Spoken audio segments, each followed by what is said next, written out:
Here, two 13-year-olds have been sentenced to a minimum of 8 years and 6 months in custody for the murder of a 19-year-old man in a park in Wolverhampton. The boys have been described as the youngest knife murderers in the UK after the killing of Sean Shihai when they were 12 years old. At a police press conference, Chief Superintendent Madil said a lot more work needed to be done on the issue of knife crime. Sean was only 19 when his life was taken at the hands of two boys, then aged just 12, who had armed themselves with a machete. That reality has had a huge impact on us all. It is both shocking and saddening. The impact of knife crime is devastating, no matter where you live in the country. This is an issue that affects us all. Well, let's speak now to the former president of both the Scottish Criminal Bar Association and the Glasgow Bar Association, Thomas Ross, KC. Thanks for joining us on the programme. This case, what do you make of it then, first of all? These are the youngest convicted murderers since the killing of James Bulger in 1993.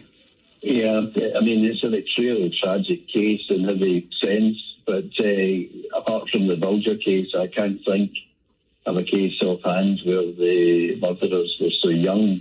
And since the Bulger case, there have been considerable developments in sentencing guidelines, with the result that there's less room for the judge to use his discretion, and really the sentence imposed was almost inevitable. So what do you make of the sentencing in this case then? So the two boys have to serve a minimum of 8 years and 6 months in custody before they can be considered for release on parole.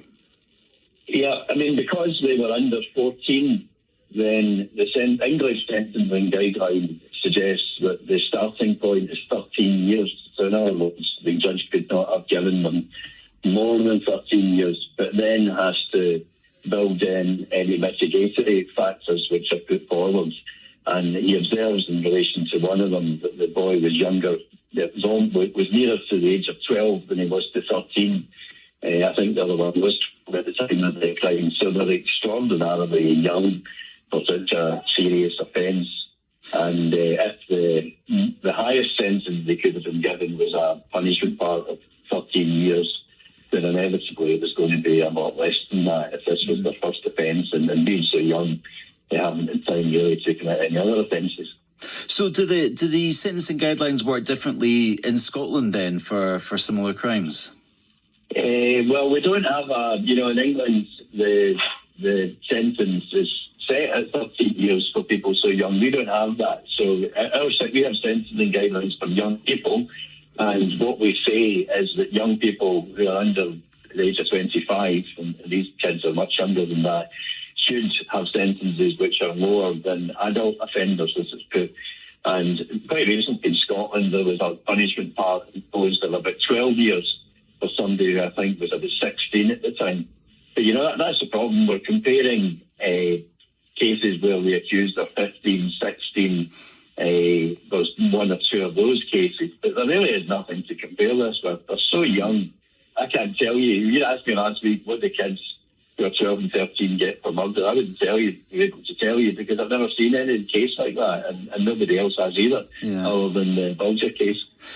How do you think then this case might affect the issue of knife crime, which is of huge concern right throughout the country, or do you think this is one of these cases where it is just so rare that the killers in this particular case are so young? Well, it's rare that they killed the poor guy. It's rare they killed him. I don't think it's rare for people that age to be using knives on people who survive. So it's a huge problem, because everybody recognises that children have to be treated differently from adults in terms of sentence, but equally, in teenage years, they can inflict as much damage as an adult, especially if a machete like they had in this case, or a zombie knife or something. So it's a real problem, and I suppose the people who are likely to be on the streets with these weapons are young people. So people have concern that if young people look at this and say that all you get is 8 years and 6 months if you kill somebody with a machete, that maybe isn't seen as much of a deterrent, So I see that argument. I don't know whether people who are that young and immature and behaving irrationally really think it through to any great extent. But part of the sentencing exercise is to deter other people from doing the same thing. So I can see the argument that people will say, well, how does that deter anybody if you get on 8 years? They're not getting 8 years. They could be in jail for the rest of their life because it's a life term. And all this means is they can apply for parole after 8.5 years.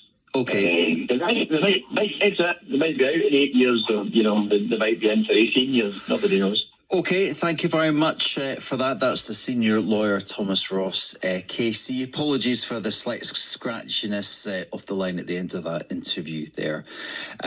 Okay, let's get more on that news that the actress Dame Maggie